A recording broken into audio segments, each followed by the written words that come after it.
राशि होती क्या है? 70 से 90% लोग राशि को लेके कंफ्यूज रहते हैं। राइट। उनके मन में एक चीज बैठी हुई होती है कि जो अंग्रेजी सनसाइन होते हैं वही राशि होती है। जैसे कि अगर कोई इंसान 20 अप्रैल से 20 मई के बीच में पैदा हुआ है तो वो एरिस होगा, जो गलत है। हम तो आज तक यही समझते हैं और यहीं पे सारी चीज खराब होती है। फिर लोग कहते हैं जो हमारा राशिफल तो अप्लाई तो हो नहीं रहा है। भाई आप गलत देख रहे हो, गलत एड्रेस पे जा रहे हो, कैसे सही होगा? जो नॉर्मली एक लेमैन अपनी कुंडली देखना चाहता है, इसी पॉडकास्ट के माध्यम से 2025 उनके लिए कैसा रहेगा वो जानना चाहता है। उनको क्लियर होना चाहिए उनकी राशि कौन सी। जन्म कुंडली क्या होती है? जब हम पैदा हुए आकाश की एक फोटो खींच ली, वो आकाश का नक्शा जन्म कुंडली है। लेमैन कैसे पहचाने कि सामने वाला जो एस्ट्रोलॉजर है वो ऑथेंटिक है? क्या ऐसा कोई तरीका है? हाँ, 2 तरीके हैं। लाल किताब क्या है ये? लाल किताब भी एस्ट्रोलॉजी की एक फॉर्म है। ये हिमाचल से इवॉल्व हुई है। अच्छा। हाँ, कांगड़ा से। किन्होंने करी है? पंडित रूपचंद जोशी। और लाल किताब बैड प्रैक्टिशनर्स ने बदनाम कर दी। लाल किताब से एक्यूरेट विद्या कोई नहीं अगर इसको कोई ज्यादा अभ्यास कर ले।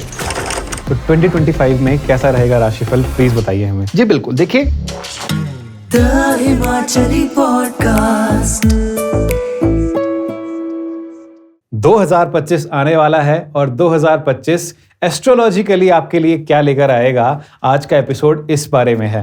नमस्ते, मैं उपदेश और आप जुड़ चुके हैं द हिमाचली पॉडकास्ट के साथ। आज के हमारे guest doctor Yogesh Sharma, happy life astro करके इनका खुद का यूट्यूब चैनल है और 1 मिलियन से ज़्यादा सब्सक्राइबर इनके पास हैं उस यूट्यूब चैनल के ऊपर, और पिछले 30 सालों से ये एस्ट्रोलॉजी की फील्ड में एक्टिव हैं। 2025 का राशिफल इस एपिसोड का टॉपिक है। अगर आपको आपकी राशि पता नहीं है तो इस एपिसोड की शुरुआत में ही डॉक्टर योगेश शर्मा ने एक तरीका बताया है कि जिससे आप अपनी एक्चुअल राशि को जान सकते हैं। आप जल्दी से इस एपिसोड को देखिए और यूट्यूब चैनल को हमारे सब्सक्राइब कर लीजिए।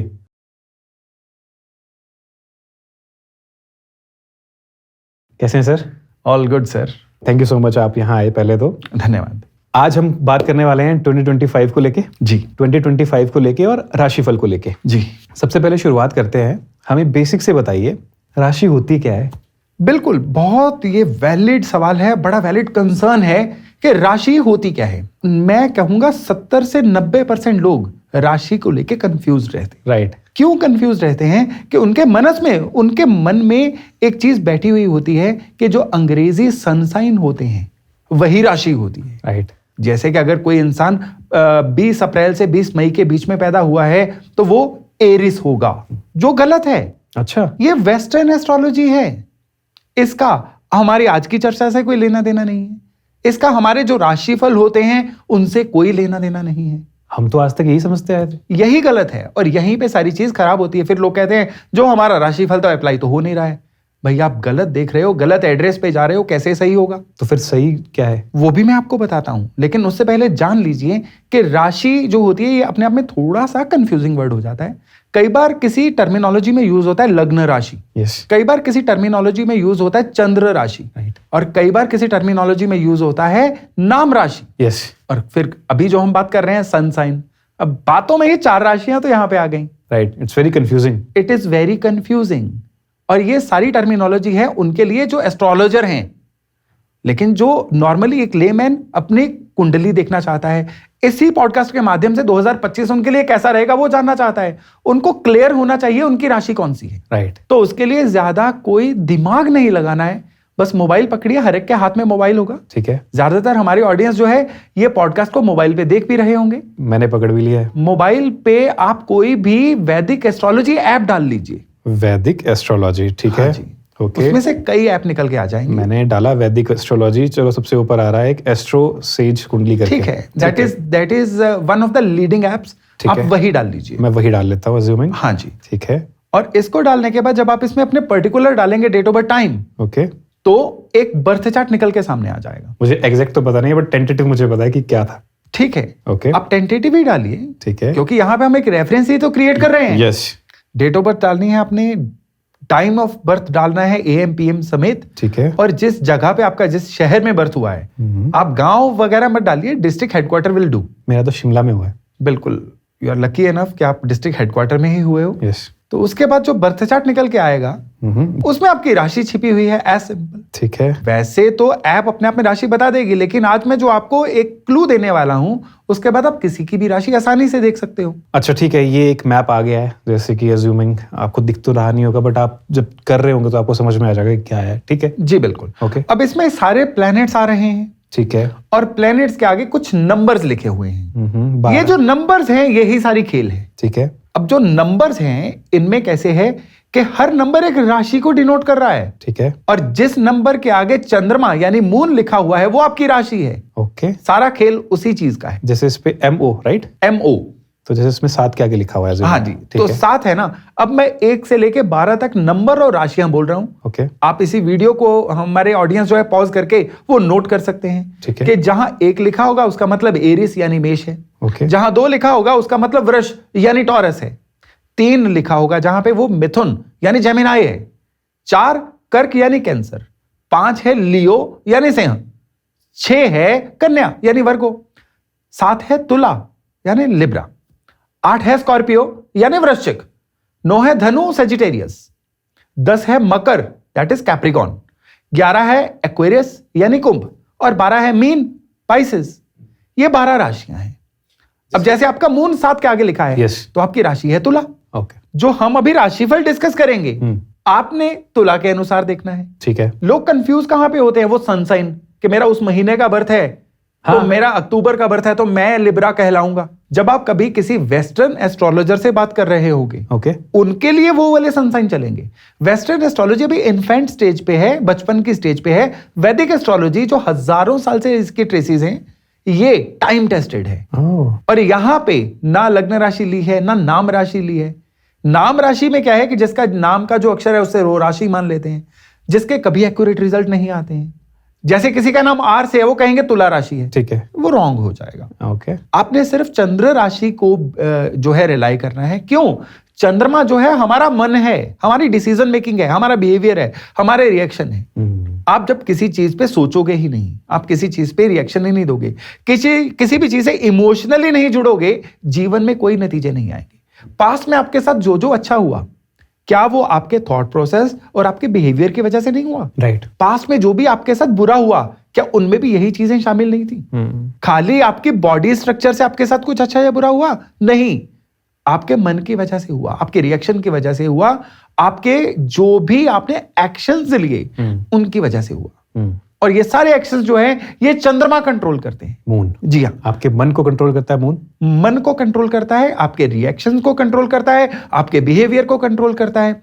ये एकमात्र ऐसी ताकत है जो आपके जीवन को पूरी ऊंचाई पे भी ले जाएगी और आपके जीवन को धरातल पे भी लेके आ सकती है। चंद्रमा।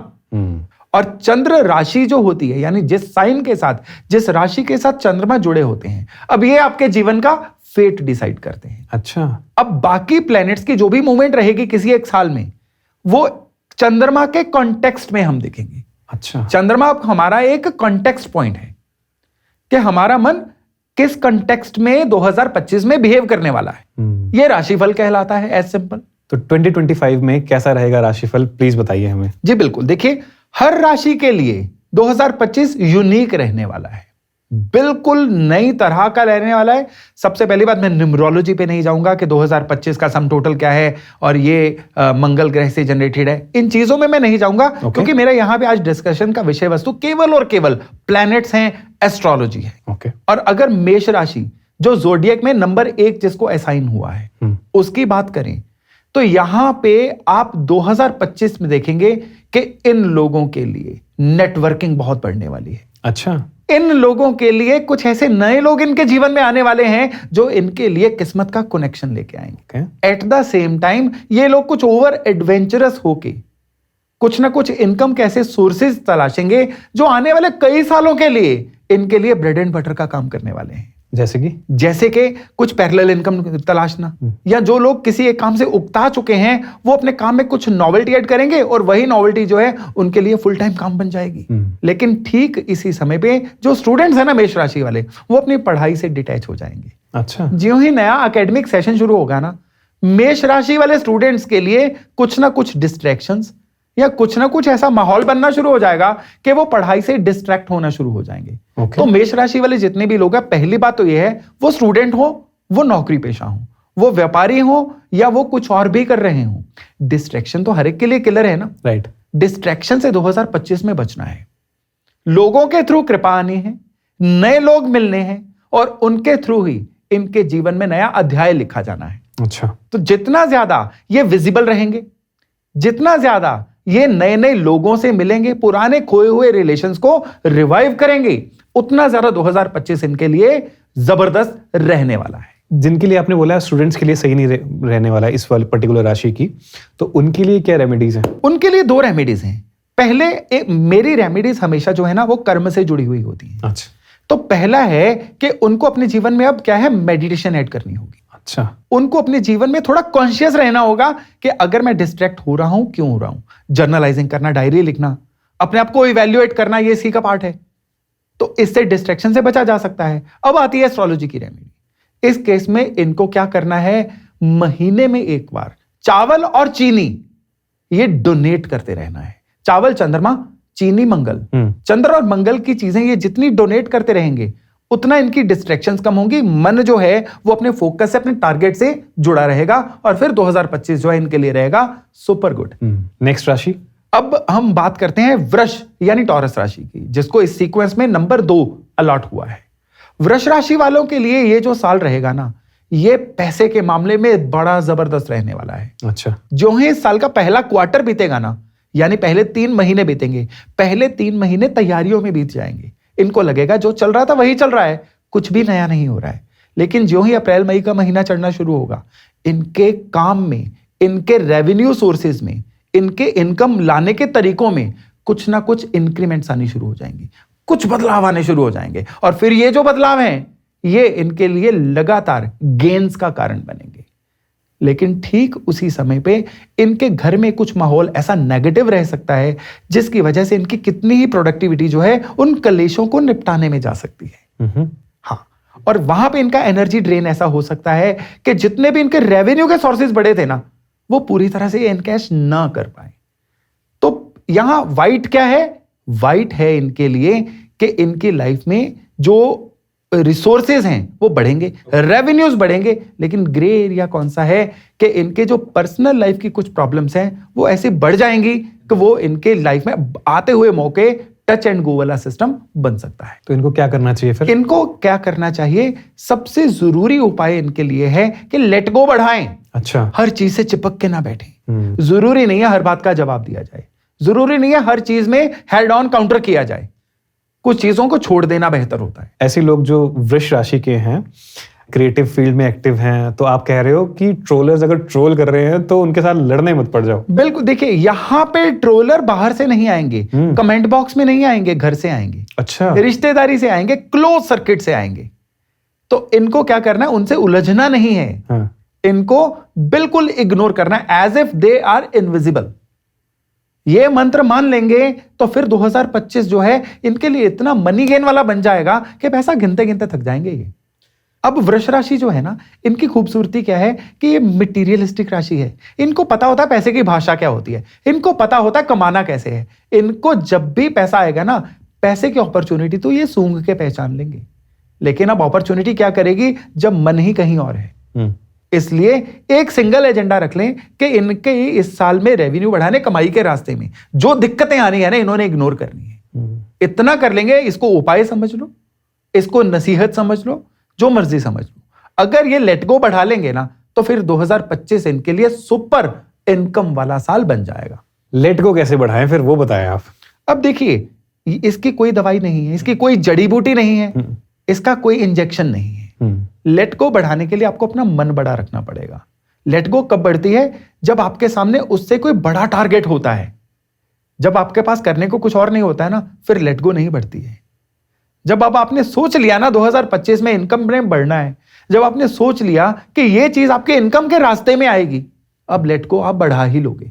क्योंकि अब आपको पता है कि नहीं बढ़ाओगे तो घाटे में रहोगे, नहीं बढ़ाओगे तो इसकी रेजोनेंस आपके बैंक अकाउंट में दिखने वाली है, खाली जेबों में दिखने वाली है। क्यों नहीं बढ़ाओगे?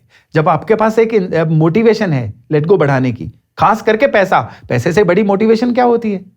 तो उस केस में लेट गो बढ़ाना ना केवल इनके लिए एक चॉइस रहेगी बल्कि इनके लिए एक नेसेसिटी भी बन जाएगी। लेट गो बढ़ाएंगे तो फिर फायदा होगा जी, बिल्कुल। वृष राशि वाले को 2025 में। 2025 में नेक्स्ट राशि जिसको 3 नंबर असाइन हुआ है वो है मिथुन यानी जेमिनाई राशि। इनका जो नेचुरल ट्रेट है ना, ये बाहर कुछ हो रहे हैं घर पे कुछ हो रहे हैं। ड्यूअल पर्सनैलिटी है इनकी।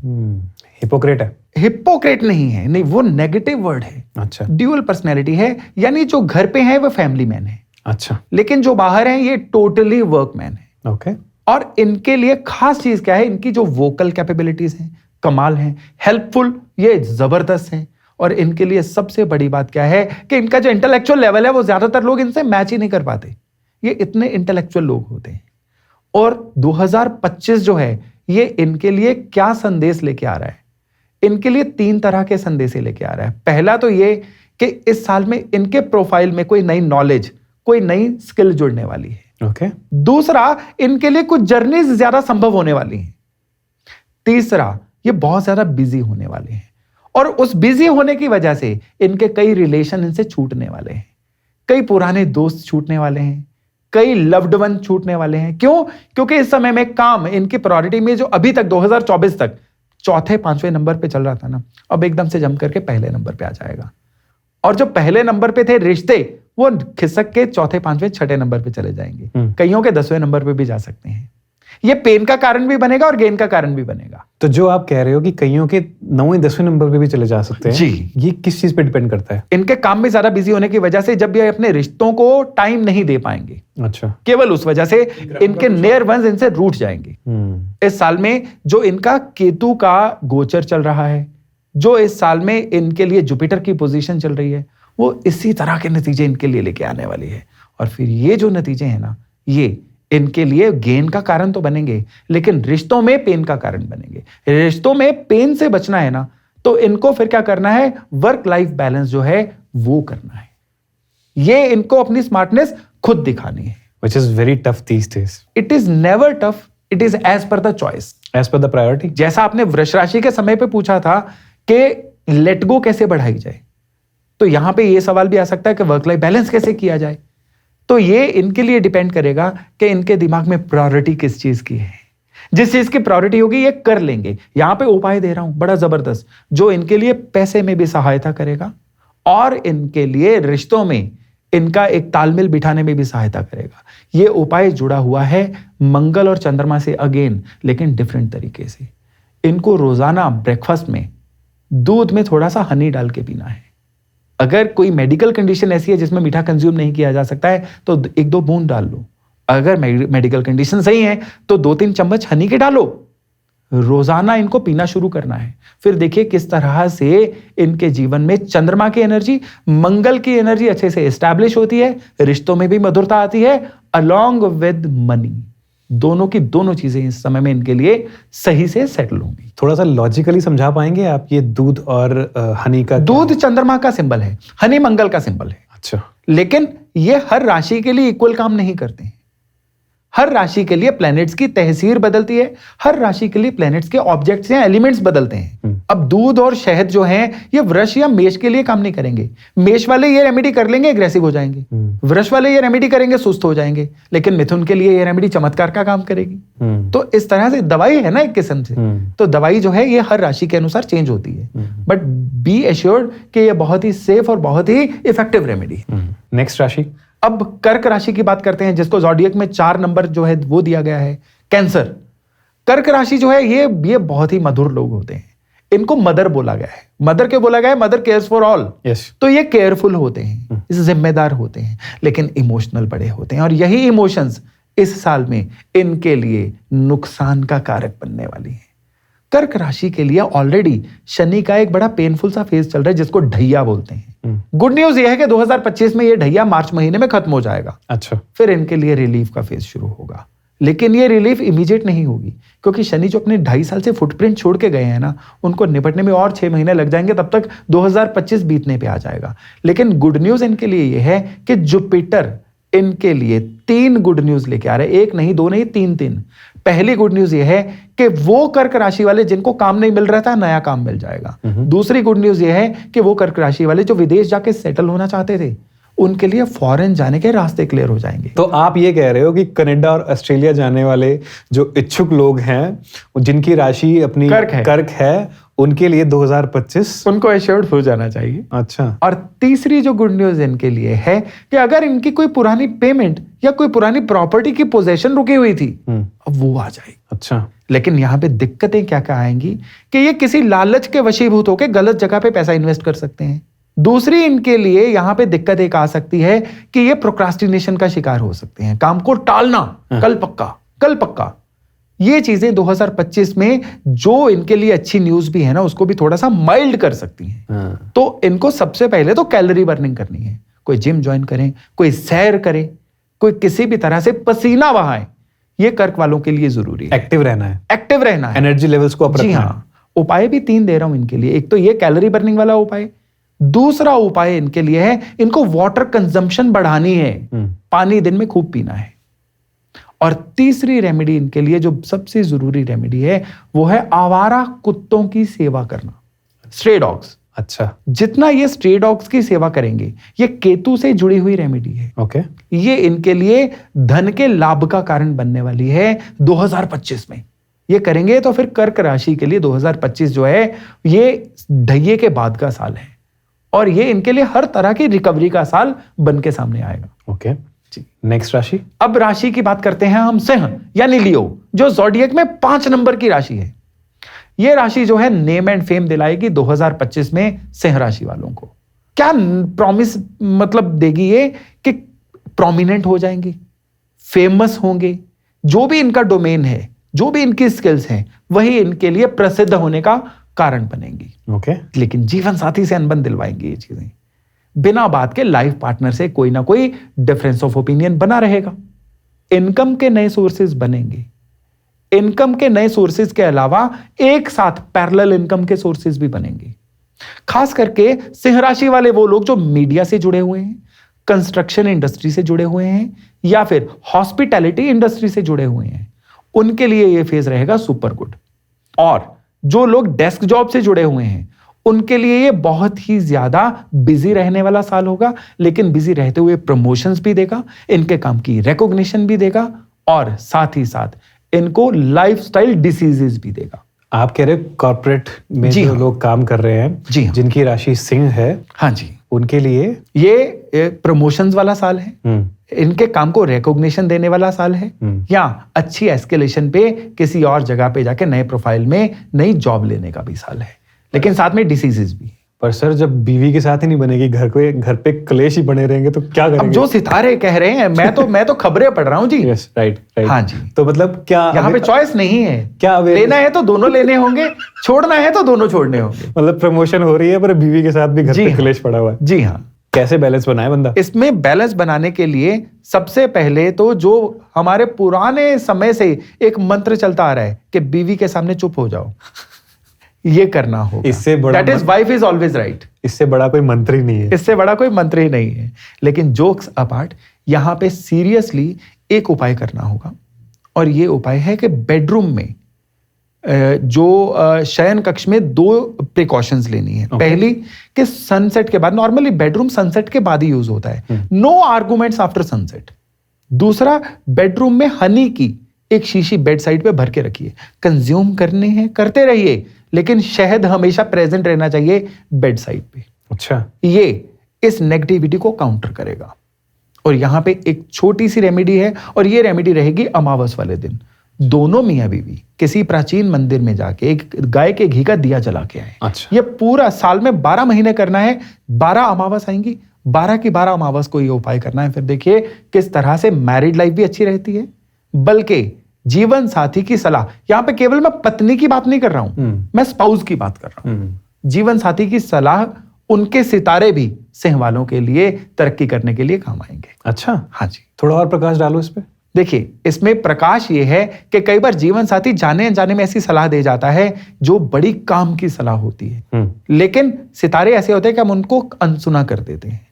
लेकिन ये जो रेमेडी है ना, ये आपका वो सेंसरी सिस्टम जागृत करेगी कि उनकी कोई भी सलाह आप इग्नोर नहीं करोगे, सबकॉन्शियसली आप इम्बाइब करोगे, उसको मानोगे और फायदे में भी रहोगे। अच्छा, जी हाँ। तो स्पाउस की बात को जरा ध्यान से सुनना है। ध्यान से सुनना है, फिल्टर नहीं करना है कि तुम्हें इस बात का क्या पता।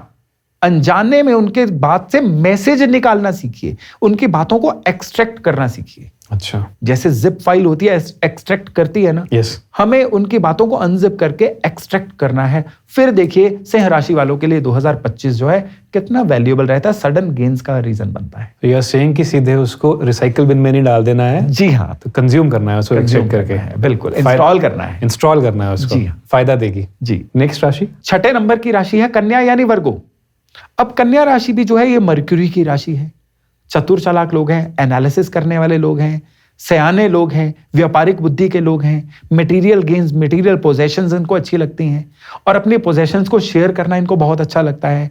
यानी आई पोजेस दिस, ये मेरे पास है। अपने कुछ लोग देखे हैं ना जिनको बड़ी गाड़ी रखना, ऑर्नामेंट्स पहनना या शो ऑफ करना अच्छा लगता है। Yes. वो होते हैं जिनकी कन्या राशि बहुत ज्यादा इलेबोरेट हुई होती है। लेकिन इस साल में कन्या राशि वालों के लिए इससे उल्टा सिस्टम चलेगा। पोजेशंस की जगह पे अध्यात्म, अच्छा, पोजेशन की जगह पे अननोन को जानना इनको बहुत भाएगा। इस साल में लगातार एक के बाद एक अपॉर्चुनिटीज मिलेंगी, एनकैश भी उनको करेंगे। और एक पॉइंट ऐसा आएगा स्पेशली जुलाई अगस्त के बाद, जब ये मेडिटेशन में, अध्यात्म में, ओकल्ट साइंसेज में, अननोन को जानने में, पूजा पाठ करने में, कुंडलिनी जागरण में, चक्रास को एक्टिवेट करने में, हीलिंग में, इस तरह की चीजों में बहुत ज्यादा इन्वॉल्व होंगे और उनसे इनको फायदा भी होगा। इस समय में इनके लिए जो सबसे इंटरेस्टिंग चीज है ना, वो है कि अपना नया कोई स्टार्टअप, कोई नया इनोवेटिव आइडिया या ऐसा कोई नया काम ये लोग शुरू करेंगे जो आने वाले लंबे समय तक इनका साथ देगा। अच्छा। लेकिन वो कन्या राशि वाले जिनका ऑलरेडी काम चल रहा है, जिनका कोई विचार ही नहीं है कुछ नया शुरू करने का, इवन उनके लिए भी अपने ही काम में कोई नई वैल्यू एडिशन करने का समय भी आ रहा है। 2025 जो है कन्या राशि वालों के लिए एक विन विन सिचुएशन है। दिक्कत परेशानी सिर्फ इसके फर्स्ट हाफ में है। फर्स्ट हाफ में कन्या राशि वाले वो लोग जो 40 प्लस एज ग्रुप के हैं, उनके लिए किसी ना किसी तरह से जोड़ों का दर्द या कोई ना कोई ऑर्थो की ऐसी समस्या जो उनके लिए पेन का कारण बने, वो रह सकती है। लेकिन मई जून के बाद ये भी समस्या जो है धीरे धीरे डाइल्यूट होनी शुरू हो जाएगी। इसको इतना ज्यादा सीरियसली लेने की जरूरत नहीं है। यहां पे उपाय है एक छोटा सा, केवल मात्र एक उपाय किया जाए कि पूरा साल कन्या राशि वाले अपनी पॉकेट में लाल रुमाल रख लें। अच्छा, इसके बाद इनके जीवन में बहुत ही ज्यादा पॉजिटिविटी का संचार होना शुरू हो जाएगा। लाल रंग अगेन मंगल का। मंगल वर्ड जो है, जिसको अंग्रेजी में तो हम मार्स बोलते हैं, हिंदी में मंगल का मतलब क्या है? जीवन में कुछ भी अच्छा होना हो तो क्या बोलते हैं? सब मंगल हो। और जब बुरा हो तो क्या होता है कि अमंगल ना हो जाए। यानी बुरा होना जो है मंगल का 180 डिग्री उल्टा है। तो मंगल जो प्लेनेट है, इसकी रेमेडीज को, हर अनिष्ट को सही करने के लिए यूज किया जाता है। मंगल के इष्ट कौन है? भगवान हनुमान। तभी उनको क्या बोला जाता है? संकट मोचन। रेमेडीज में 40 से 50% हाथ मंगल का होता है। मंगल की रेमेडी हर तरह की बुरी चीजों से बचाती है। अच्छा, हर तरह के आलस से बचाती है, पेन से बचाती है। राहु ग्रह की तो काट ही मंगल है। राहु ग्रह जब भी परेशान करता है ना, मंगल से बड़ा सॉल्यूशन कोई नहीं होता। अच्छा, मंगल को क्या बोला जाता है? मंगल को खून बोला जाता है, खून से जोड़ा जाता है। किसी का मंगल खराब होगा, ब्लड इन्फेक्शन होगी। अच्छा, हाँ जी। और खून खाली जो रगों में खून बह रहा है उसको नहीं कहते हैं। किसी भी इंसान की हम जो इनहेरिटेंस होती है, संस्कार सिस्टम होता है, उसमें भी हम अपनी एक क्रूड भाषा में कहते हैं ना कि उस इंसान का खून ही खराब है। वो उसके संस्कार सिस्टम, खून में कमी है, वो संस्कार सिस्टम को कहते हैं। तो मंगल हमारा संस्कार सिस्टम भी है। यानी संस्कार सिस्टम क्या है? हमारा डीएनए। या संस्कार सिस्टम क्या है? हमारी जड़ें। तो मंगल का कोई भी उपाय जड़ से काम करता है। मंगल का कोई भी उपाय हमें ईवल से प्रोटेक्ट करता है। और आज आपने मंगल का ही कलर पहना हुआ है, लाल। तभी मंगल जो है उबर के उपायों में भी सामने आ रहे हैं। क्या बात है। तो हनुमान जी कहते हैं ना, मंगल भवन अमंगल, मंगल भवन अमंगलहारी। ये रामायण रामचरितमानस का दोहा है। और इसमें भी सारे हम मंगल ग्रह की बात नहीं कर रहे हैं, जीवन में मंगल होने की बात कर रहे हैं कि जो प्रभु का स्मरण करता है उसका हमेशा मंगल होता है, अमंगल उससे दूर रहता है। क्या बात जी। नेक्स्ट राशि, 7th नंबर की राशि है तुला यानी लिब्रा, शुक्र की राशि। सामने बैठा है आपके 7 नंबर। जी बिल्कुल, शुक्र की राशि। और लिब्रा जो है ना, लिब्रा राशि जो है, पहले शुक्र की राशि थी वृष, जो 2 नंबर की राशि थी। दूसरी शुक्र की राशि है लिब्रा, लेकिन दोनों के एट्रीब्यूट में जमीन आसमान का फर्क है। कैसे? शुक्र, जो लिब्रा वाले लोग हैं ना, ये डिस्क्रिमिनेशन करने वाले लोग होते हैं। डिस्क्रिमिनेशन को नेगेटिव वे में मत लीजिए, सही और गलत की पहचान करना, जीवन में बाइनरी चॉइसेस करना, ये करना है ये नहीं करना है। बहुत लोगों को जीवन में नुकसान किसी डालिमा में रहने की वजह से हो जाता है, कंफ्यूज रहने की वजह से हो जाता है। लिब्रा कंफ्यूज नहीं रहता है, उसको पता होता है मैंने जीवन में ये करना है, उसको पता होता है जीवन में ये नहीं करना है। उनका जो नो होती है ना, बड़ी क्लियर होती है, और उनकी यस भी बहुत कंफर्म्ड होती है। ये लिब्रा वाले होते हैं। लिब्रा का सिंबल क्या है? तराजू। तराजू क्या है? चीजों को बैलेंस रखना, बैलेंसिंग। हाँ जी। तो लिब्रा वाले जो है ये बाइनरी पीपल होते हैं। इनके जीवन में हमेशा एक ब्यूटी का एलिमेंट रहेगा, इनके जीवन में एक बैलेंस का एलिमेंट रहेगा, और इनके जीवन में एक क्रिएटिव एलिमेंट रहेगा। और 2025 ये इन्हीं गुणों के साथ शुरू करने वाले हैं। साल की शुरुआत में ये शुरुआत करेंगे अध्यात्म से, कुछ नई चीजें सीखने से, लेकिन ये बुखार 3 महीने में उतर जाएगा। फिर जब साल का चौथा, पांचवा, छठा महीना शुरू होगा, ये एकदम से अध्यात्म को, पूजा पाठ को साइड पे छोड़ के वर्कोहलिक हो जाएंगे, लगातार काम में जुटेंगे, और काम में इतना एक्सेल कर जाएंगे कि सितंबर अक्टूबर आते तक उसके पूरे नतीजे इनको दिखने शुरू हो जाएंगे। लेकिन यहां पे एक लेकिन आ रहा है। वो लेकिन क्या आ रहा है कि इनको इस समय में लोगों की बातों में या किसी ऐसे इंसान से योग बन रहे हैं, इंप्रेस हो जाएं या उसके जैसा बनने की कोशिश करेंगे। और अगर ये किसी को कॉपी करने की कोशिश करेंगे तो फिर 2025 इनके लिए फेलियर का साल बनेगा। अच्छा, बी और ओरिजिनल। अगर ये ओरिजिनल बनेंगे तो फिर 2025 इनके लिए फिनोमिनल साल बनेगा। ये लिख के रख लें, मार्क करके रख लें। 2025 के एंड में मैं इनसे पूछूंगा ये हुआ कि नहीं हुआ, और वो होके रहेगा। मैं मिलूंगा आपसे 2025 के एंड में। किसी के जैसा नहीं बनना। Yes. किसी के जैसा वही है, आप अपने जैसे हो, आपको अपने जैसा बनना है। आप अपना बेटर वर्जन बनिए। किसी जैसा बनने की कोशिश करेंगे तो कहते उलझन में दोनों गए, ना माया मिली ना राम। तो 2025 में उलझन से बचना है, बिल्कुल सॉर्टेड रहना है। फिर 2025 में आपके अंदर का जो गट फीलिंग है वही आपको गाइड करती रहेगी। आप इसको गट फीलिंग कह लीजिए, आप इसको प्रभु का संदेश कह लीजिए, आप इसको इंट्यूशन का नाम दे लीजिए। बात तो यह है कि कोई छठी इंद्रिय अंदर से गाइड करेगी, और वो गाइडेंस आपके लिए बड़ी ट्रू गाइडेंस होगी। यहां पे इस समय में तुला राशि का ही सिंबल, यानी कि अपना तुला दान करना, आपके वजन के बराबर अनाज लेके अगर आप अफोर्ड कर सकें तो साल की शुरुआत में ही किसी जरूरतमंद को देना।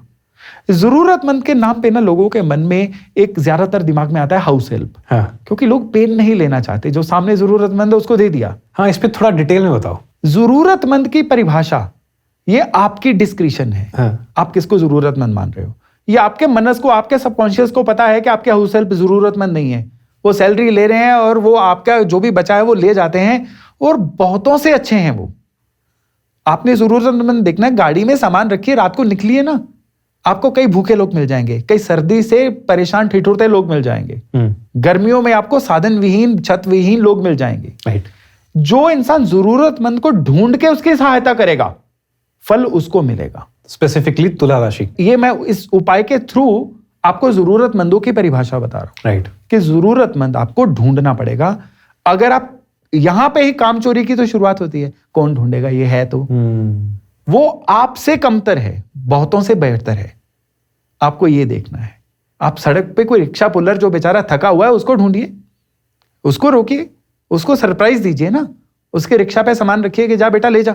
क्या देना है? अनाज। अनाज। अनाज, ये आटा, दाल, चावल, रसोई का कोई भी सामान हो सकता है, लेकिन तुला दान आपके वजन के बराबर। अच्छा। तुला राशि का जो सिंबल है, तभी 2025 आपके लिए जबरदस्त बनने की तरफ अग्रसर होगा। नेक्स्ट। अब हम बात करते हैं 8 नंबर सीक्वेंस में। ये राशि है स्कॉर्पियो यानी वृश्चिक राशि।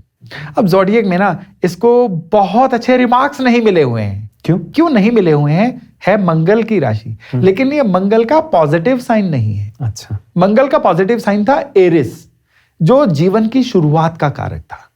लेकिन वृश्चिक है छिपी हुई चीजों का कारक, कंसील्ड चीजों का कारक, छिपी हुई फीलिंग्स, छिपे हुए कार्य, छिपे हुए काम। अब आपको पता है छिपे हुए काम जो हैं वो ज्यादातर लीगल नहीं माने जाते हैं। मैं ये नहीं कह रहा हूं कि वृश्चिक राशि वाले जो है इलीगल काम करते हैं, मैं खुद वृश्चिक राशि का हूं, जी हां। लेकिन वृश्चिक राशि का ये होता है कि बहुत सारी चीजें जो है ना, ये बहुत सारी भावनाएं जो होती हैं वो कंसील्ड रहती हैं। उनको एक्सप्रेस ना कर पाना बीमारी का कारण बनता है। उनको एक्सप्रेस ना कर पाना जीवन में कहीं ना कहीं 2 कदम पीछे भी ले जाता है। जितना अभ्यास करके इस साल में वृश्चिक राशि वाले खुद को एक्सप्रेस करना सीखेंगे, उतना ये इस साल में जीवन में ग्रोथ लेंगे। इस साल की शुरुआत ही इनके राशि लॉर्ड के नीच होने से रहेगी। 2-3 महीने इनको लो फीलिंग होती रहेगी, थोड़ा सा डम फील करेंगे, लेकिन फरवरी महीना बीतते ही ये अपनी फॉर्म में वापस आएंगे। और कैसी फॉर्म में वापस आएंगे, इनको लगातार एक के बाद एक अपॉर्चुनिटीज मिलेंगी, इनको सीखने के मौके भी मिलेंगे। और सबसे बड़ी बात क्या है कि इनके पास्ट में लिए गए इन्वेस्टमेंट्स के डिसीजन अब फलीभूत होने शुरू होंगे। अच्छा। अगर इन्होंने कहीं पे कोई लॉन्ग टर्म इन्वेस्टमेंट या प्रॉपर्टी में कोई इन्वेस्टमेंट कर रखी थी या मेटल्स में कर रखी थी, वो 2025 के फर्स्ट क्वार्टर के बाद इनको लगातार रिजल्ट देना शुरू करेगी। या किसी ने कोई स्टॉक वगैरह परचेज करके रखा हो। एग्जैक्टली। और वो भी इनके लिए फायदे का कारण बनेगा। यहां पे कोई ऐसी पार्टनरशिप में इनके लिए कोई काम शुरू हो सकता है जो इनके लिए फायदे का कारण बने। इस समय में इनके लिए इनके पेरेंटल साइड से, फादर की साइड से भी कोई गुड न्यूज आ सकती है। और सबसे बड़ी बात वृश्चिक वालों के लिए क्या हो सकती है कि विदेश भ्रमण का कोई ऐसा चांस मिल सकता है जो इनके लिए रिक्रिएशन के अलावा कोई बिजनेस अपॉर्चुनिटी भी दिलाए। वृश्चिक राशि वाले जो लोग लॉजिस्टिक के काम से, ट्रांसपोर्टेशन के काम से और स्पेशली शेयर बाजार के काम से जुड़े हुए हैं, 2025 उनके लिए लगातार गुड न्यूज लाने वाला है। हाँ, जुआ खेलने वालों के लिए या कमोडिटीज में या किसी ऐसे चीज में डील करने वाले जो सेम डे में ही रिजल्ट चाहते हैं, उनके लिए ये नुकसान का कारण बनेगा।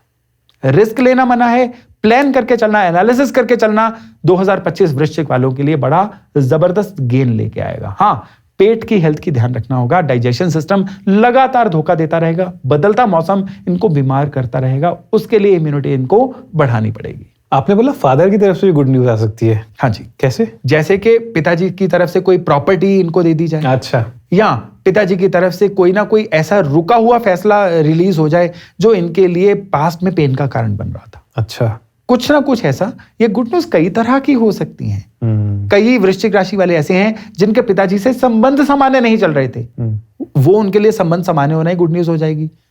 कईयों के लिए ऐसा भी हो सकता है क्योंकि उनके फादर कुछ बीमार या ट्रबल में चल रहे थे, उनका ट्रबल से निकलना फादर का इनके लिए गुड न्यूज हो सकती है। तो गुड न्यूज मे बी आने पर होगी जरूर। अच्छा, लेकिन हेल्थ का ध्यान इनको खुद रखना है। इस समय में इनके लिए एक जबरदस्त उपाय है, बताइए। और यह उपाय पूजा पाठ से जुड़ा हुआ है। इस महीने में संक्रांति, हर महीने में संक्रांति आती है। इस साल में हर साल में 12 संक्रांति आएंगी। 2025 की शुरुआत होगी मकर संक्रांति से, फिर फरवरी की संक्रांति आएगी। यह कैलेंडर से आराम से पता चल जाती है। हर संक्रांति पे ये कुछ ना कुछ क्वांटिटी में आटा किसी धर्म स्थान पे दान करते रहे। केवल इतना भर करना जो है, ये उपाय जो है इनके लिए, इनकी राशि का उपाय नहीं है, इनके लिए प्रॉस्पेरिटी का उपाय है, इनके लिए हेल्थ को कंट्रोल में रखने का उपाय है। इनको आटा या तो किसी मंदिर में डोनेट करना है या किसी फिर जरूरतमंद को देना है, लेकिन केवल आटा, इसके साथ चावल या दालें मिक्स नहीं करनी है। पिसा हुआ गेहूं इनको डोनेट करना है। इससे इनके जीवन में जो है ऊर्जाओं का बैलेंस इतना अच्छा होगा कि 2025 इनके लिए लगातार एक हेल्पिंग ईयर बन के सामने आएगा। Very nice. नेक्स्ट राशि। अब 9 नंबर की राशि आती है धनु यानी सेजिटेरियस। अभी तक 8 राशियां चल रही थी और इसमें गुरु महाराज आए ही नहीं थे। गुरु महाराज आए हैं 9 नंबर राशि से। 9 नंबर राशि ज्ञान की राशि मानी जाती है। ज्ञानी आदमी, ज्ञानी आदमी। तो जितने भी सेजिटेरियस वाले लोग हैं, ज्ञान इनबिल्ट है इनमें। चाहे एकेडमिक्स इनके पास है नहीं है, सर्टिफिकेट्स है नहीं है, ज्ञान बहुतों से ज्यादा है। अब 2025 इनके ज्ञान के इस्तेमाल करने का समय है। 2 तरह के लोग होते हैं, जिनके पास ज्ञान बड़ा है इस्तेमाल नहीं करते। दूसरे वो लोग होते हैं जिनके पास ज्ञान थोड़ा कम भी है लेकिन जितना है उतना अप्लाई करते हैं। जो अप्लाई करते हैं वो कामयाब है। 2025 सेजिटेरियस वालों के लिए जितना भी उन्होंने सीख रखा है ना, उसको अप्लाई करने का समय है। अब 2025 में इनके लिए 2 चमत्कार जैसी चीजें होंगी। पहला एक सीजन रहेगा मई से लेकर जुलाई के बीच में, और दूसरा रहेगा नवंबर दिसंबर का। चमत्कार किस तरह के चमत्कार? जो इन्होंने एक्सपेक्ट नहीं किया था, कुछ ऐसा अच्छा इनके साथ होगा। वो इनके काम कारोबार में भी हो सकता है, वो इनके रिश्तों में भी हो सकता है, लेकिन चमत्कार तो जरूर होगा। अब चमत्कार का मतलब बिल्कुल लिटरल सेंस में वो टीवी सीरियल्स वाला चमत्कार नहीं कह रहा हूं। चमत्कार होता है facing some very good news unexpectedly. वो धनु राशि वालों के साथ होना है, और धनु राशि वालों के साथ स्पेशली इस समय में एक और चीज होगी, वो चीज होगी कि इनको अपनी संतान की तरफ से, वो धनु राशि वाले जिनके बच्चे स्पेशली थोड़ी सी अब स्कूलिंग के बाद वाले फेज में आ रहे हैं, संतान की वजह से कोई प्राउड फीलिंग आने वाली है। अच्छा, इसके लिए भी ये तैयार रहे। हाँ, इस साल में इनका गुस्सा चढ़ना बहुत ज्यादा हो सकता है और इनका एंगर एलिमेंट इतना अनकंट्रोल्ड हो सकता है जिसकी वजह से ये अपने परिवार वालों से या नियर सर्कल वालों से लड़ते ही रहें और उसकी वजह से कुछ रिश्तों का लॉस भी हो सकता है। ऐसा क्यों हो सकता है ये गुस्से वाला? वो इसलिए कि जुपिटर का जो मूवमेंट है, जो इनके राशि लॉर्ड है, वो इनके लिए कोई बहुत फेवरेबल नहीं है। ओवर लॉजिकल हो जाएंगे, थोड़े ओवर इंटरफेयरिंग हो सकते हैं या ओवर कंट्रोलिंग बन सकते हैं, जिसकी वजह से डोमिनेट कर सकते हैं। और आज की डेट में कोई कंट्रोल होना पसंद नहीं करता है, Yes. चाहे वो अपना सका परिवार ही हो। तो इनको थोड़ा सा अपना कंट्रोलिंग बिहेवियर जो है उसको थोड़ा रिलीज करना है, ढीला रखना है। और बस एक परहेज है इस साल में कि ड्राइविंग जो है थोड़ी केयरफुली करें, स्पेशली ड्रिंक करने के बाद ड्राइविंग ना करें। मैं तो कहूंगा कि धनु वाले इस साल में ड्रिंकिंग को मिनिमाइज ही कर दें तो इनके लिए बहुत ही बेहतर रहेगा। अच्छा, अगर ड्रिंकिंग को कम कर देंगे धनु राशि वाले, हाँ जी, तो फायदा मिलेगा 2025 बिल्कुल फायदा मिलेगा। ड्रिंकिंग जो है शनि से जुड़ी हुई है और शनि जो है इस साल में इनके लिए मीन राशि से गोचर करेंगे, जो परहैप्स इनके लिए ड्रिंकिंग को अवॉइड करने का ही एक सिंबल कुदरत की तरफ से दिया गया है। तो इनको ड्रिंकिंग अवॉइड करनी है, फिर इनके जीवन में बहुत ही ज्यादा चीजें जो हैं बेहतर होने वाली हैं। या तो बिल्कुल कम कर दो या फिर बिल्कुल ही छोड़ दो एक साल के लिए। जी हाँ, 2025 के लिए। 2025 के लिए। Okay, next. अब बारी आती है ज़ोडिएक में 10वें नंबर की राशि, यानी जिस राशि के आगे 10 नंबर लिखा होता है, मकर यानी कैप्रिकॉन। ये शनि की राशि है। अब मकर वालों के लिए गुड न्यूज ये रहेगी कि 2025 में इनकी 7.5 खत्म हो जाएगी। अच्छा, पिछले 7.5 साल से इनकी शनि की 7.5 चल रही थी। अब ये मकर राशि वालों को पता है पिछले 7 साल इनके लिए कैसे रहे, लाइफ चेंजिंग रहे। बिल्कुल ही इनकी लाइफ जो है ना 180 डिग्री टर्न हो गई। अच्छा, पूरी हिल गई। हाँ जी, हिल गई, अच्छे या बुरे तरीके से वो डिपेंड करेगा चार्ट पे, लेकिन हिली तो सही। अच्छा, पॉजिटिव भी हुई होगी किसी के लिए और किसी के लिए नेगेटिव हुई होगी। 7.5 जरूरी नहीं है हर एक के लिए नेगेटिव हो। हाँ, ये बड़ा कॉमन मिथ है ना वैसे। 7.5 का एक, मैंने देखिए हजारों कुंडलियां देखी हैं, अब तो हजारों से भी आगे शायद लाखों तक पहुंच चुकी हैं।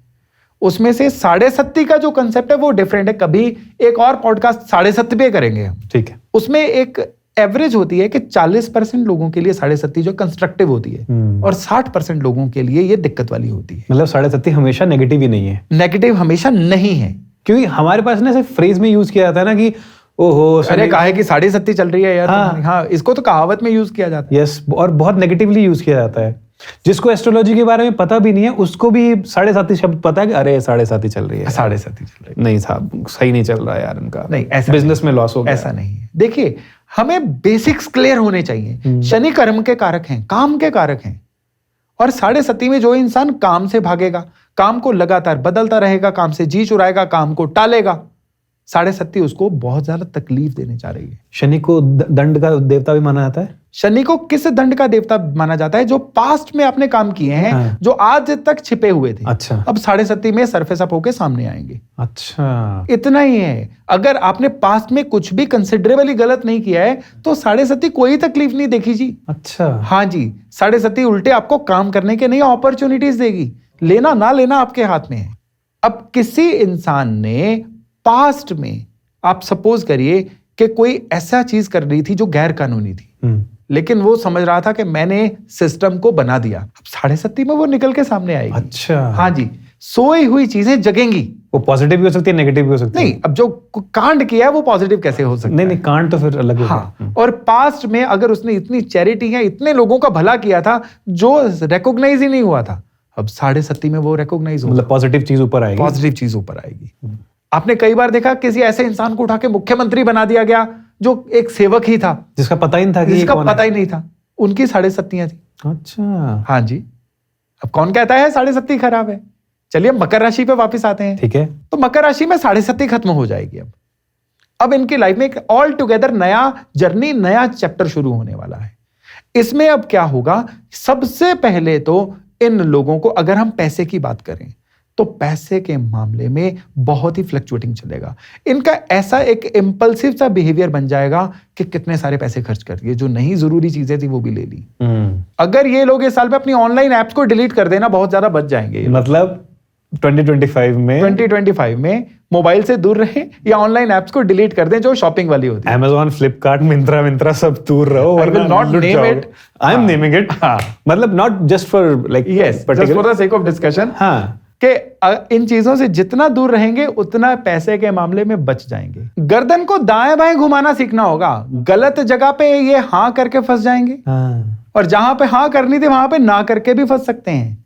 यानी इस साल में इनको क्या करना है, अभी आपको इसी डिस्कशन में याद होगा मैंने शुक्र की एक क्वालिटी बताई थी, सही गलत की पहचान करना, डिस्क्रिशनरी पावर को यूज करना। अच्छा। ये मकर राशि वालों को सीखना होगा। अच्छा। ये थोड़े इमोशनल लोग हैं लेकिन इनका एक अवगुण है, ये लोग थोड़े पेसिमिस्टिक होते हैं, निराशावादी होते हैं। अच्छा। और 37.5 का जो इनका ट्रेसेस चल रहे हैं ना, निराशा से बहुत ज्यादा उभरे हैं ये लोग। अभी तक आप मान लीजिए कि पेसिमिज्म जो है, निराशावाद जो है ना, ये इनके स्ट्रक्चर का पार्ट ही बन चुका है। अब ये डिटॉक्सिफिकेशन का साल है। इनको नए अभ्यास करके रिजुविनेट करके खुद को, अपने आप को निराशा से बचाना है। जितना ये अपने माइंडसेट को सही करेंगे, जितना ये अपने आप को काम में समर्पित करेंगे, गैर जरूरी चीज लोगों को अपनी लाइफ से निकालेंगे, जो टाइम कहते हैं ना टाइम वैम्पायर, समय को चूसने वाले लोग, उनको अपने जीवन से निकालेंगे ना, तो 2025 आप मेरे डेट नोट कर लीजिए, जो बता रहा हूं 16 मई के बाद इनके लिए लगातार रिवार्ड लेके आने वाला है। अच्छा। और अगर ये चीजें नहीं करेंगे तो फिर क्या 16 मई, क्या 16 जून, क्या 16 जुलाई, जो चल रहा था वो और बिगड़ता रहेगा। अच्छा। जी हां, यानी ये साल ये मुकद्दर का सिकंदर है। खुद डिसाइड करेंगे इनका मुकद्दर कैसा रहने वाला है। अगर जो मैंने ये तरीके बताए हैं, उपाय समझ के इनको कर लो, फिर देखिएगा 2025 इनके लिए कितना जबरदस्त होता है। They have to be hopeful. They have to be hopeful and practical also. Practical and they need to work on. किसी भी चीज को मना करने के लिए इंसान को थोड़ा रूथलेस होना पड़ता है, थोड़ा प्रैक्टिकल होना पड़ता है, और उसको क्लैरिटी होनी होती है कि उसको चाहिए क्या। बिना क्लैरिटी के कोई इंसान किसी को मना कर ही नहीं पाता है। नेक्स्ट अब है कुंभ राशि। कुंभ यानी एक्वेरियस, जो ज़ोडिएक में 11 नंबर जिसके आगे लिखा होता है, 11वें नंबर का साइन है। ये देने का साइन है, जो आपके पास नॉलेज है वो शेयर करने का साइन है। कुंभ राशि का आप सिंबल भी देखोगे ना, वो क्या है कि इंसान एक अमृत का घड़ा जो है उल्टा रहा है। इसके मायनों में जाइए। मायने क्या है? अमृत क्या है? आपने जो कमाया। अमृत क्या है? आपका वो पॉजिटिविटी जो आप दे सकते हो, और ये अनकंडीशनली देते हैं। It can be knowledge, it can be money, knowledge, it can be money, it can be resources, it can be your relationships, it can be your time, it can be your precious time. ये सारी चीजें जो है Aquarius वाले देना पसंद करते हैं। दूसरा, ये लोग क्रिएटिव होते हैं, और तीसरा, ये लोग अपनी इच्छा पूर्ति के लिए अपने कोई भी एफर्ट को अधूरा छोड़ते नहीं। जो एक बार कीड़ा दिमाग में आ गया ना, अभी उसको पूरा करके मानेंगे। 2025 में जो शनि हैं वो इनके पैसे के घर को डील करेंगे। इनके राशि लॉर्ड हैं शनि, इनके फाइनेंसिस को डील करने वाले हैं। अच्छा। शनि इनके फाइनेंसिस को बहुत बढ़ाने वाले हैं। शनि इनकी पेन को खत्म करने वाले हैं। लेकिन एट द सेम टाइम, क्योंकि इनकी 7.5 अभी चल रही है, इनके काम कारोबार में कुछ बड़े परिवर्तन आने वाले हैं। 2025 इनके पुराने चलते हुए काम में कोई बहुत बड़े चेंजेस लेके आएगा कुंभ राशि के लिए। जी, कुंभ राशि वाले जो लोग मैन्युफैक्चरर हैं या बड़े लेवल के काम कर रहे हैं, उनको टैक्स इवेजन नहीं करनी है, नहीं तो सरकार की तरफ से बहुत पेन आने वाली है। क्योंकि इनके सिंह राशि से केतु निकलने वाले हैं, जो ऐसा होगा कि किसी ने इंफॉर्मेशन दे दी, शिकायत कर दी, सरकार से नोटिस आ गए, नोटिस इन्होंने इग्नोर किए, बाद में वारंट आ गए, ऐसी चीजें इनको देखने को मिलेंगी अगर ये सरकारी मैटर्स को लाइटली लेंगे। तो कुंभ राशि वालों को सरकारी मैटर्स को लाइटली नहीं लेना है, और स्पेसिफिकली इनकम टैक्स से रिलेटेड कोई भी चीज होगी उसको। बिल्कुल। और कुंभ राशि वालों के लिए गुड न्यूज ये है कि जो कुंभ राशि वाले अपना घर बनाना चाह रहे थे और पिछले काफी सालों से बन नहीं रहा था ना, इस साल में वो उनको बनता हुआ दिख जाएगा। और दूसरे, एक बहुत जबरदस्त कनेक्शन है कुंभ राशि का इनके व्हीकल के साथ। कोई नया व्हीकल इनके घर में आने वाला है, और ये व्हीकल भी कोई छोटा मोटा नहीं, एक अच्छा खासा लग्जरी व्हीकल हो सकता है जो इनके इनकम रेंज से थोड़ा बेहतर ही होगा। उसका क्या कारण है? उसका कारण है कि इस साल में इनके राहु का जो गोचर है, इनकी गोचर क्या होता है? गोचर होता है, देखिए जन्म कुंडली क्या होती है। जब हम पैदा हुए, आकाश की एक फोटो खींच ली, वो आकाश का नक्शा जन्म कुंडली है कि जो ग्रह जहां पे थे। लेकिन ग्रह वहां रुके तो नहीं ना, वो तो चलते रहे। आज वो चलते चलते जहां पे पहुंचे हैं आपके बर्थ चार्ट के कॉन्टेक्स्ट में, वो गोचर होता है। As simple. जैसे आपकी राशि कौन सी है? तुला। चंद्रमा जब आप पैदा हुए तुला राशि में थे, लेकिन उससे अगले दिन चंद्रमा वृश्चिक में चले गए थे, वो गोचर था। यानी चलते चलते चंद्रमा तो राशियां चेंज कर रहे हैं ना। आज की डेट में चंद्रमा जहां पे होंगे वो गोचर है। और ये हमारे किसी अगले पॉडकास्ट का मटेरियल है, क्योंकि हम राशियों से डीरेल हो जाएंगे। नहीं, वो डिटेल वाला है, कोई चक्कर हाँ नहीं। जी, ठीक है। वापस तो कुंभ राशि से हम अगली राशि पर मूव करते हैं। नेक्स्ट वो है 12 नंबर की राशि ज़ोडिएक में, मीन राशि। ओके। अब मीन राशि जो है, इसका सिंबल क्या है? मछली। मछली के ट्रेट्स इनमें होते हैं। मछली का क्या ट्रेट होता है? चलते फिरते रहना, moving, they are always moving. दूसरा मछली का क्या होता है? क्या आटे की गोली के पीछे अपनी जान दे देती है। छोटे लालच में फंसना इनकी नेचर बन जाती है। कई बार बड़ी चीजों को इग्नोर कर देंगे और माइक्रो मैनेजमेंट में ही अपना कितना टाइम वेस्ट कर देंगे। इमोशनल साइन है, लेकिन इनके जो इमोशंस है ना, ये कैसे इमोशंस हैं? दाता वाले, ले लो जाने दो। तो 2025 में इनसे इसी चीज के बारे में बहुत सारे सैक्रिफाइसेस मांगे जाएंगे। इनको बड़ी सारी चीजें जो इनको प्रिय थी छोड़नी पड़ेंगी। वो प्रॉपर्टी हो सकती है, वो पैसा हो सकता है, वो साधन हो सकते हैं, वो नौकरी हो सकती है, वो काम हो सकता है, वो आपका समय हो सकता है। इनको वो चीजें फोर्सफुली छोड़नी पड़ेंगी, क्योंकि इनका किसी प्रियजन ऐसी कोई चीज का डिमांड करेगा जिसको ये ना नहीं कर पाएंगे। लेकिन एट द सेम टाइम उसका रिवार्ड भी कुदरत ने इनके लिए तैयार रखा हुआ है। और वो रिवार्ड क्या है कि इस साल में क्या होगा कि इनके जो राहु है ना, वो इनके राशि से 12वें घर में आएंगे। और वो क्या करेंगे? वो इनको एक इंट्यूशन पावर ऐसी देंगे कि जो इनके डिसीजन मेकिंग को बड़ा प्योर करेगी। अच्छा। अब डिसीजन मेकिंग जहां जहां पे काम आती है ना, वहां वहां पे इनको फायदे होने शुरू हो जाएंगे। कोई कंफ्यूजन नहीं रहेगी, कोई कंफ्यूजन नहीं रहेगी, क्लैरिटी आ जाएगी। बिल्कुल। स्टूडेंट है तो उसको एग्जाम सॉल्व करते हुए डिसीजन मेकिंग सही होगी, मेकिंग द गुड चॉइस। कोई शेयर बाजार में है तो उसको अपने स्टॉक्स को सिलेक्ट करने में बड़ी आसानी रहेगी। और कोई नौकरी व्यापार में है तो जहां पे एक की डिसीजन लेना है वहां पे उनको सहायता मिलती रहेगी। अच्छा। और स्पेशली मीन राशि वाले इस साल में कोई नया कोर्स, कोई नया नॉलेज सीकिंग, कोई ऐसी चीज भी करेंगे जो इनके प्रोफाइल में ऐड होगी। ओके। और जो आने वाले कई सालों तक इनके काम आती रहेगी। वैल्यू एडिशन होगी। वैल्यू एडिशन होगी। और इनको सब चीजें सही चाहिए ना, तो इनको क्या करना है? इनको किसी ऐसे तीर्थ स्थान या मंदिर में जाना है जो जल के सोर्स के आसपास हो। जैसे कि आप देख लीजिए, अब अमृतसर में गोल्डन टेम्पल है, या जैसे वैष्णो देवी टेम्पल है, वहां पे भी बाण गंगा है। अच्छा। इवन जो भी गंगा नदी के किनारे मंदिर है, यानी कोई भी ऐसा रिलीजियस प्लेस जो वाटर सोर्स के पास हो, वहां पे जाके, और वो होना चाहिए कोई प्राचीन मंदिर, वहां पे जाके बो डाउन होना, वहां पे जाके थोड़ा सा मेडिटेशन करना, ईश्वर से प्रार्थना करना, इनकी प्रोफाइल में बहुत सारी गुड लक ऐड करेगा। तो 2025 जो है हर राशि के लिए कुछ ना कुछ चैलेंज भी लेके आ रहा है, लेकिन कुछ ना कुछ रिवार्ड भी लेके आ रहा है। और मैंने आज के जो डिस्कशन है उसमें वही चीजें बताई हैं कि जो रिवार्ड है उनको कैसे पहचाने, भी आपके रिवार्ड कौन से हैं और आपके चैलेंजेस कौन से हैं। राइट। उनको सही रखेंगे तो 100% 2025 जो है वो अपने फेवर में ही रहेगा। एक क्वेश्चन है जिसके लिए मैं बड़ा क्यूरियस होता हूँ बहुत सालों से। जो एस्ट्रोलॉजर होते हैं वो अपनी कुंडली देखते हैं? जरूर देखते हैं। और जब अपनी कुंडली देखते हैं तो क्या वो किस नजरिए से देखते हैं?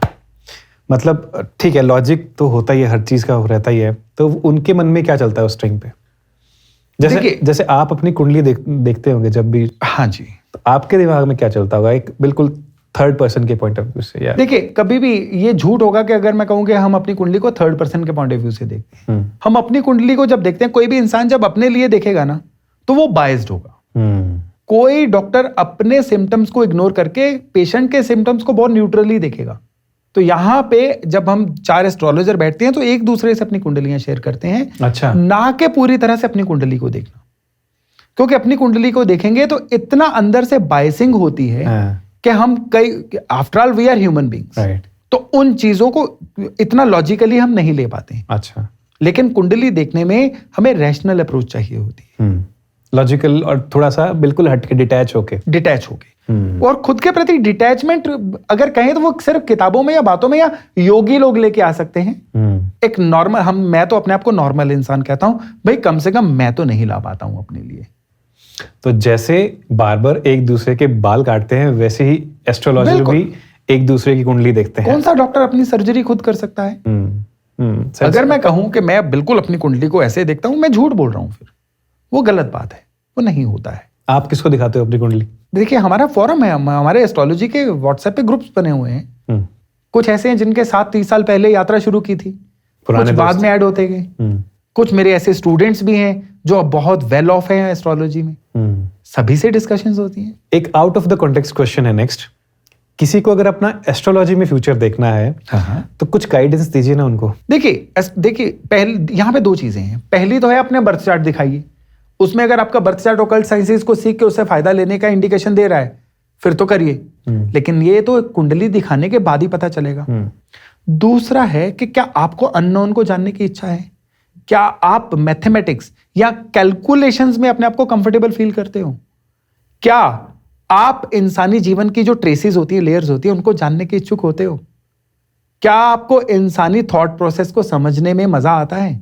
अगर हाँ, तो फिर आप एक एस्ट्रोलॉजर स्टफ हो, क्योंकि एस्ट्रोलॉजी जो है ये केवल ग्रहों की भाषा समझने का एक विद्या नहीं है, ये इंसानी मन को समझने की भी विद्या है। एक एस्ट्रोलॉजर से बढ़िया साइकेट्रिस्ट कोई नहीं हो सकता है, एक एस्ट्रोलॉजर से बढ़िया साइकोलॉजिस्ट कोई नहीं हो सकता है।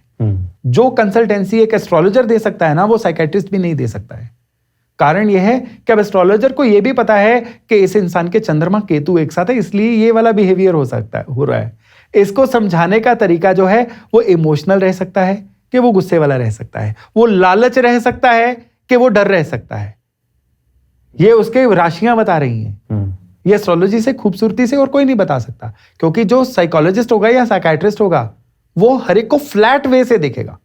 उसके लिए सामने एक ह्यूमन बीइंग बैठा हुआ है, लेकिन एस्ट्रोलॉजर के सामने तो पूरा उसका एक्सरे रिपोर्ट बैठी हुई है। उसको सारी चीजें जो है उसकी राशियों के थ्रू, उसके प्लेनेट के थ्रू प्रॉपरली पता चल रही हैं कि वो एक, मैं अपनी बात कर रहा हूं, आज मैं 30 साल से एस्ट्रोलॉजी में हूं, मैं किसी भी इंसान से 3 मिनट बात करके उसके प्लैनेट्स का आइडिया बता देता हूं कि उसके प्लैनेट्स जो हैं उसके थ्रू ये प्लैनेट बोल रहे हैं। मेरा बताइए। आपके थ्रू अब आपके मंगल बोल रहे हैं। अच्छा, आज मंगल ही हावी हो रखे हैं। Mangal is always logical, to the point, और बिना किसी हील हुज्जत के बात को अपने को क्लियर करने वाले होते हैं। क्या आप ऐसी बातें नहीं कर रहे हो? राइट। आपके थ्रू मंगल बोल रहे हैं। लेकिन कोई इंसान कहां से शुरू किया उसको भूल ही गया, मैंने शुरू कहां से किया था और कहां पे जाके खत्म किया, वो उसके राहु बोल रहे हैं। अच्छा। इवन जब राहु खराब वाले बोलेंगे, वो इंसान क्या होगा, वो आपकी तरफ नहीं आपकी पॉकेट की तरफ देखेगा कि निकाला कैसे जा सकता है। जब शनि बोलेगा, वो शॉर्ट में अपनी बात ही नहीं समझा सकता, वो पूरी लंबी बातें करेगा। और जब भी चंद्रमा बोलेगा, इमोशनल होके बोलेगा, बातें करते हुए आंखें भर आएंगी, बातें करते हुए गुस्सा आ जाएगा, बातें करते हुए कब लाउड हो जाएगा उसको पता ही नहीं चलेगा, out of control. This is very interesting. और बताइए थोड़ा इसमें। हाँ? और जब बुध बात करेंगे तो बुध लालाजी वाली बात करेंगे, धंधे की बात करो, मतलब की बात करो, मेरा क्या फायदा है इसमें। बुध जब बात करेंगे तो हर चीज में नफा नुकसान देखेंगे। जब जुपिटर बात करेंगे तो वो ज्ञान वाली बात करेंगे, हर चीज को आपको नहीं पता मैं बताता हूं, ये ऐसे होना होता है, सिखाने वाली बातें, ये सारी जुपिटर की होंगी। शुक्र, अब आपको पता चल चुका है, डिस्क्रिमिनेशन वाली बातें। शुक्र बात करेंगे चीजों को ब्यूटीफाई करने वाली बातें। अगर आप शुक्र के रूप में पॉडकास्ट कर रहे होगे, आप कंटेंट पे ध्यान नहीं दोगे, खूबसूरती पे ध्यान दोगे। लेकिन अगर आपके पॉडकास्ट में शुक्र के साथ बुध और गुरु ऐड हो जाएंगे तो एनालिसिस भी करोगे, ज्ञान भी दोगे। मंगल जब भी बात करेंगे, लॉजिकल भी करेंगे, जिम्मेदारी भी लेंगे, ओनस पूरा मंगल लेंगे। और केतु जब बात करेंगे, अध्यात्म की करेंगे, डिटैच होने वाली बातें करेंगे। क्या फायदा। आप कभी ओशो को सुनिएगा, उनकी बातों में बहुत लॉजिक होता है। I love his discourses, same here. लेकिन 70% उनकी बातों में डिटैचमेंट होती है। yes. वो केतु होते हैं जो किसी भी चीज को उसकी सतह से नहीं देखते, एक बर्ड आई व्यू देखते हैं। क्या पड़ा है इन चीजों में, छोड़ दो, ये केतु होते हैं। और जब सूर्य बात करते हैं, सूर्य क्या है, सुबह निकलते हैं, रोशनी देते हैं ना, तो सूर्य जब भी बात करेगा आपके थ्रू रास्ता दिखाएगा सभी को, शाइन। हाँ जी। सूर्य राजा होता है, वो राजा जैसी बात करेगा, एक अलग सी एरोगेंस होगी सूरज की बात में। एरोगेंस, हाँ जी, सीधी बात, नो बकवास। ये सूर्य होते हैं। रूड भी हो सकता है, बिल्कुल रूड हो सकता है। आपने कभी देखा होगा बड़े ऑफिसर या राजा लोग मोस्टली रूड ही होते हैं, मोस्टली रूड भी होते हैं और टू द पॉइंट होते हैं, लंबी बात कर ही नहीं सकते वो। सूरज भी कभी लंबी बात नहीं कर सकता, वो छोटी बात करेगा, लेकिन जितनी करेगा ग्रेविटी होगी उस बात। राइट। तो प्लैनेट्स हमारे थ्रू बोलते हैं। ये बड़ा इंटरेस्टिंग था जानना मेरे लिए। एक क्वेश्चन और था जो मैंने सोचा था कि कभी किसी जब मुझे लगेगा कि सामने कोई एस्ट्रोलॉजर ऐसा बैठा हुआ है, इससे बात की जा सकती है, तब करूंगा। लेमैन कैसे पहचाने कि सामने वाला जो एस्ट्रोलॉजर है वो ऑथेंटिक है? क्या ऐसा कोई तरीका है? हाँ, 2 तरीके हैं। एक अच्छा एस्ट्रोलॉजर जो होगा वो आपको सुनेगा, वो अपनी नहीं कहेगा। देखिए, आपका जो भी डेट ऑफ बर्थ और टाइम है, आपके अलावा आपके ही लोकल रीजन में कम से कम 500 लोगों का और का है। सभी का लाइफ पैटर्न डिफरेंट है, सभी के रिवार्ड डिफरेंट है, सभी के चैलेंज डिफरेंट है, क्योंकि उनकी लाइफ में उनके वास्तु ने भी ऐड हुआ, उनके लाइफ पार्टनर की या बच्चों की या पेरेंट्स की एनर्जी भी ऐड हुई, तो सभी की लाइफ यूनिक बनी। आपने एस्ट्रोलॉजी सीख ली, आप कुंडली देख के बोलोगे कि तुम्हारे चंद्रमा नीच है, केतु की दृष्टि है और तुम्हारे साथ तो यही हुआ है, तो वो बंदा कहेगा नहीं पंडित जी, कहीं तो गड़बड़ है, कहीं पे गैप है। एस्ट्रोलॉजर वो है जो सामने वाले का पेन एरिया समझे। एस्ट्रोलॉजर वो है जो सामने वाले के पेन को समझे, फिर उसको सॉल्यूशन देने की कोशिश करे। लेकिन जो एस्ट्रोलॉजी के नाम पे एक होंगे एस्ट्रोलॉजर, एक होंगे सूडो एस्ट्रोलॉजर, जो एस्ट्रोलॉजर के नाम पे एस्ट्रोलॉजर है नहीं असल में। ये हर फील्ड में होते हैं ना लोग, वो तो झोला छाप, ये मेडिकल फील्ड में भी होते हैं, हर फील्ड में होते हैं, ठीक है। तो जो सूडो एस्ट्रोलॉजर होगा वो क्या करेगा, वो अपनी बात को मनवाएगा और मोस्टली वो किसी ना किसी चीज पे कह लीजिए आपका आपसे फायदा उठाने की कोशिश करेगा या आपको डराने की कोशिश करेगा। आपका तो ये वाला दोष है, आपका तो ये वाला योग है। एस्ट्रोलॉजर सॉल्यूशन देगा, लेकिन जो एस्ट्रोलॉजर असल में नहीं है वो डराएगा। तो डरना मना है। क्या आप 2 या 3 नाम या कोई एक नाम ले सकते हो कोई एस्ट्रोलॉजर का, इंडिया का, जिसको आप मानते हो कि भाई ये है एस्ट्रोलॉजर? बिल्कुल, अरे बहुत हैं। Mister BV Raman, mister KN Rao, Krishnamurthy ji, ये अपने आप में ये तो युग है अपने आप में। क्या खास बात है इनकी? लेट्स से इन्होंने, पहली बात तो ये है कि जो प्राचीन ग्रंथ हैं एस्ट्रोलॉजी के, उनको सरल भाषा में जनमानस तक पहुंचाया। अच्छा, आज जो एस्ट्रोलॉजी हम कर रहे हैं, इन लोगों ने इस एस्ट्रोलॉजी को जनमानस तक पहुंचाया। फिर एस्ट्रोलॉजी की एक शाखा है लाल किताब। यस, लाल किताब के रचयिता हैं पंडित रूपचंद जोशी। हाँ, मैं पूछने वाला था, लाल किताब क्या है ये? लाल किताब भी एस्ट्रोलॉजी की एक फॉर्म है। ये हिमाचल से इवॉल्व हुई है। अच्छा, हाँ, कांगड़ा से। किन्होंने करी है? पंडित रूपचंद जोशी। अच्छा, ये आर्मी में, ब्रिटिश आर्मी में अकाउंटेंट थे। अच्छा, और अपने वर्किंग के बाद ये गांव-गांव घूम के कुछ ना कुछ वो एक्सर्प्ट्स इकट्ठे करते थे जो लोगों के पास इनिशिएट नॉलेज थी। हाँ, और आर्मी का जो लॉग बुक होती थी वो लाल रंग की थी। हाँ। तो उसमें ये सारा कंपाइल करते थे। अच्छा, और जब उसको पब्लिश करवाया तो तब उनको कोई और नाम नहीं सूझा, तो लाल किताब उसका नाम दे दिया गया, क्योंकि लॉग बुक लाल थी। अच्छा। हाँ, हम मुझे क्या लगता रहा आज तक कि लाल किताब मतलब कोई टोना टोटका टाइप। हाँ, बहुत लोगों ने इसको अरेबियन कंट्री से जोड़ दिया। हाँ। इसको कुछ रावण से जोड़ दिया। Ravan Samhita is all together a different thing. तो लाल किताब तो पंडित रूपचंद जोशी की क्रिएशन है। आप कह रहे हो कि लाल किताब का जन्म हिमाचल प्रदेश में हुआ है? जी बिल्कुल। अच्छा, ये तो डॉक्यूमेंटेड है। I had no idea, sorry. हाँ, ये डॉक्यूमेंटेड है। ओह वाह। Pandit Roopchand Joshi got expired in 1981। हाँ, so he was a new generation astrologer. हाँ, देखिए, वो तो रचयिता हैं, वो तो भगवान है लाल किताब की। और लाल किताब तो कई बैड प्रैक्टिशनर्स ने बदनाम कर दी। हाँ, लाल किताब से एक्यूरेट विद्या कोई नहीं है अगर इसको कोई ज्यादा अभ्यास कर ले तो। बहुत कम लोग हैं, वो हर फील्ड में कम लोग हैं अच्छा, जो अपने फील्ड के माहिर हैं। ऑब्वियसली। तो किसी भी विद्या को ब्लेम नहीं, लोगों को ब्लेम करना चाहिए। लोग गलत होते हैं, विद्या गलत नहीं होती है। Thank you so much. बहुत सारी क्यूरियोसिटीज थी आपने जिनको दूर किया, और 2025 का जो राशिफल आपने एक्सप्लेन किया है, आई होप जितने भी लोग एस्ट्रोलॉजी में बिलीव करते हैं उनके लिए ये बहुत यूजफुल इन्फॉर्मेशन होगी। और हमारे व्यूअर्स, अगर आपने ये पॉडकास्ट अभी यहाँ तक देख लिया, इस पॉइंट तक, अगर आप चाहते हैं दोबारा सर के साथ एक पॉडकास्ट किया जाए, योगेश जी के साथ, और कुछ स्पेसिफिक टॉपिक के ऊपर किया जाए या कुछ क्वेरीज हों आपके दिमाग में, तो कमेंट सेक्शन में लिखना, मैं इन तक भिजवा दूंगा। अगर हो सकेगा तो इनको फिर से हम आमंत्रित करेंगे। Definitely sir, I will be looking forward. Thank you so much sir. धन्यवाद, शुक्रिया। The Himachali Podcast.